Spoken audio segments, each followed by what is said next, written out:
My name's Lynette Hampton. I'm a resident of Lee County. We've recently retired from the military. My husband and I moved back to Sanford. I used to live here as a child. We could have lived anywhere in the country, and we decided to come back to Sanford. And then I get back here and find that we might lose our home to contamination.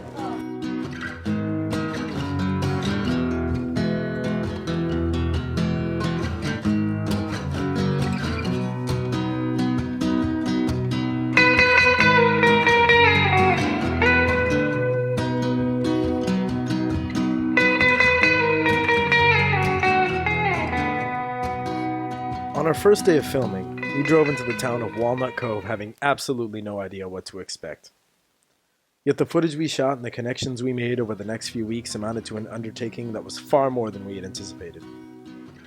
If Stokes County prolongs this, Duke Power could shut down the Blue Earth Creek plant or go out of business, and our county is stuck with cleaning this mess up at our expense.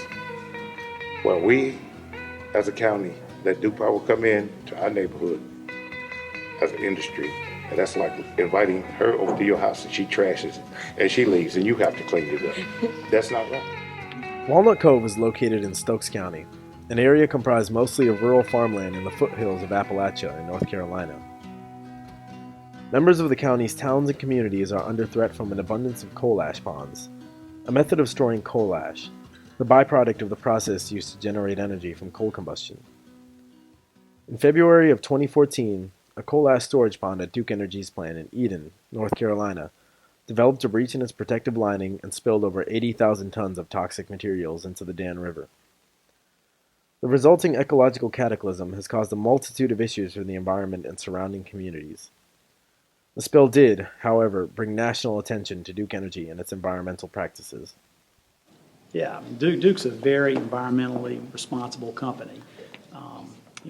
We follow all the rules and regulations that we're required to. And sometimes it's very complicated. There's sort of different opinions sometimes about that. But the reality is the coal ash ponds, the way they were all determined and how we manage ash was part of just the regular regulatory environment over the years. And that's the way we've managed coal ash and the way we've used coal, for the last, I think, about 80 years. We've used coal to produce electricity.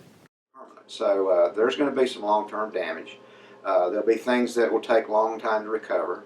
That ash material is on the bottom and it's moving downstream, and it will gradually move into Kerr Reservoir and perhaps cause problems there as well. So the long-term damage is yet to be assessed. We're only about a year and a half to 2 years now downstream of the spill in terms of timing. So it's a matter of looking and monitoring and assessing. As far as actual being able to clean it up, the little amount of dredging that was done was just a drop in the bucket because it recovered, 2,000 to 3,000 tons of material when probably 80,000 tons went into the river. So most of the stuff's still there. Despite being upstream of the spill itself, Walnut Cove and other towns within Stokes County are still not safe from the effects of coal ash. The Belews Creek Steam Station, only a 10-minute drive away from town, contains the largest coal ash ponds in the state. Over 4.1 million gallons of ash rest in 350 acres of unlined ponds at the plant, and these ponds are by no means safe. Not only do they pose a risk for breaching, but locals, scientists, politicians, and Duke Energy officials have been debating the presence and effects of gradual seepage from the ponds into the local groundwater. I grew up in Stokes County. My family has been there since the 1700s. They came down with the Great Wagon Road.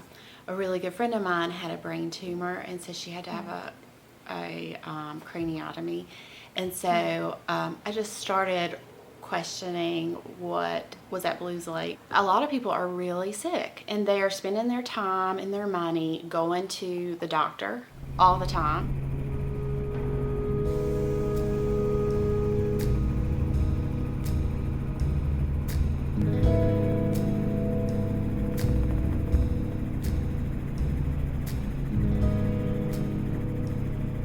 So once you have a brain tumor, which are very prevalent, it's standard. My uncle was like, well, so-and-so's got it and they're fine. They just accept it. Like, this is just a way of life.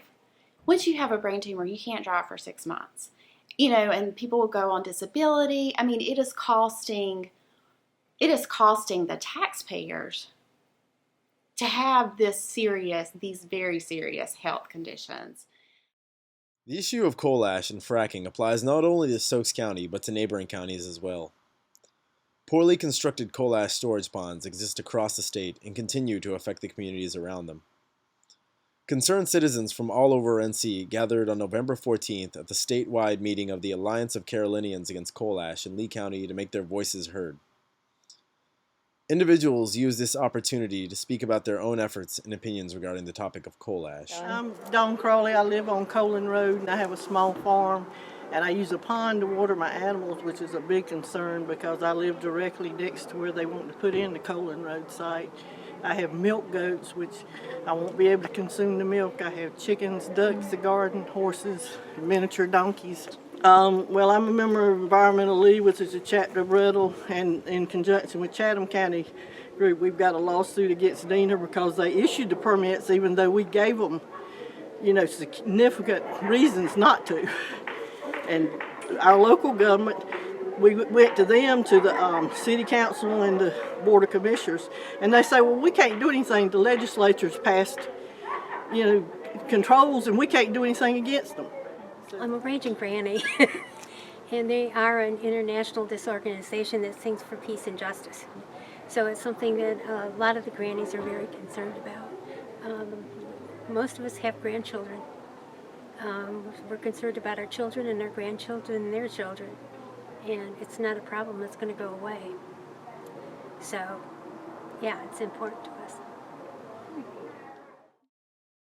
Lord, give me time to run this race, a heart to accept thy grace. I got a few more mountains and hills to climb, but he'll be waiting at the finishing line. If you can't help me, please don't stop me. Move out of my way. Don't try to block me. I got a race to run. And I'm running by faith at the finishing line. I'll see God's face. Let me tell you something. I've been running for Jesus a long time, running both night and day. I got a few more mountains and hills to climb, but he'll be waiting at the finishing line. If you can't help me, please don't stop me. Move out of my way. Don't try to block me. I've got a race to run. We're all running by faith at the finishing line. We'll see God's face.